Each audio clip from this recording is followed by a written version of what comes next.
Now we move down quite a few years, and the children of Israel are down in the land of Egypt. And verse 23, by faith Moses, when he was born, was hid 3 months of his parents, because they saw he was a proper child.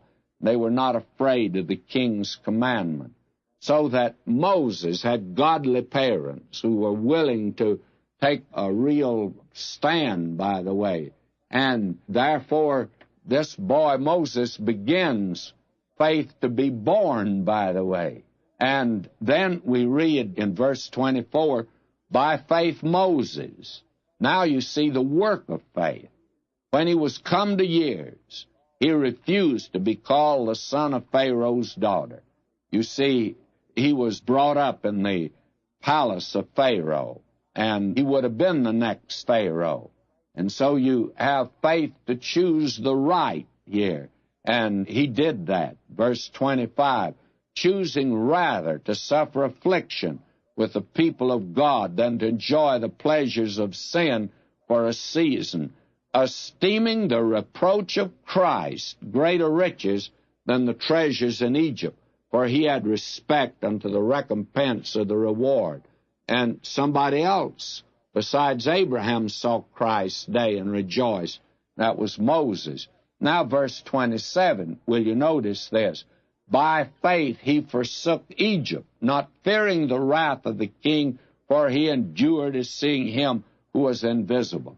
Now he has faith to act. Faith leads to action, as we have said. These folk today that are everlastingly talking about, I believe, but do nothing. May I say to you, faith reveals itself in action. God saves without works, but the faith that saves has works, by the way. It produces works. And so this man here, he forsook Egypt, not fearing the wrath of the king, for he endured as seeing him who's invisible. And then through faith he kept the Passover and the sprinkling of the blood, lest he that destroyed the firstborn should touch them. You see, faith now to obey God. God said to do this, and he did that. And you have that exemplified in the life of this man. And he forsook the pleasures of Egypt, and he now went out into the desert, and he's now come back, and he's going to deliver his people. Faith to obey God here. Now will you notice, by faith they passed through the Red Sea as by dry land, which the Egyptians are saying or attempting to do were drowned. Now whose faith do we have here? Their faith? Faith of the children of Israel? Well, they had none. They said to Moses when they saw Pharaoh and his chariots coming, they said, let's get back to Egypt as quickly as we can. We made a mistake in leaving.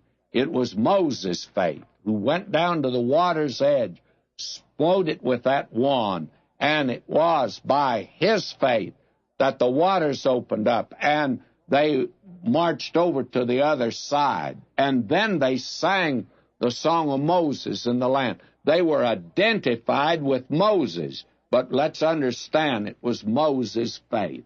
Now we leave that and we come to the time of Joshua. And in verse 30, by faith the walls of Jericho fell down after they were compassed about 7 days. And here you have the watch of faith. If you had met that man Joshua on about the 5th day that they marched around the city of Jericho, and you'd have said to him, well, it doesn't look like you're getting very far. He says, you just watch. And you would have said, well, why are you doing such a foolish thing? You're a general that has a whole lot of intelligence, and you're not getting anywhere. He said, you forgot that I saw the captain of the hosts of the Lord, and he told me that headquarters was not in my tent but in heaven, and I found out that I wasn't a general, that I happened to be a buck private in the rear ranks, and I was to take orders from him, and he said to march around, and I'm marching around, and you just watch. Those walls will come down. I'm following the strategy of someone who knows. And here you have the watch of faith. I tell you, the faith to believe God. And this man, General Joshua, had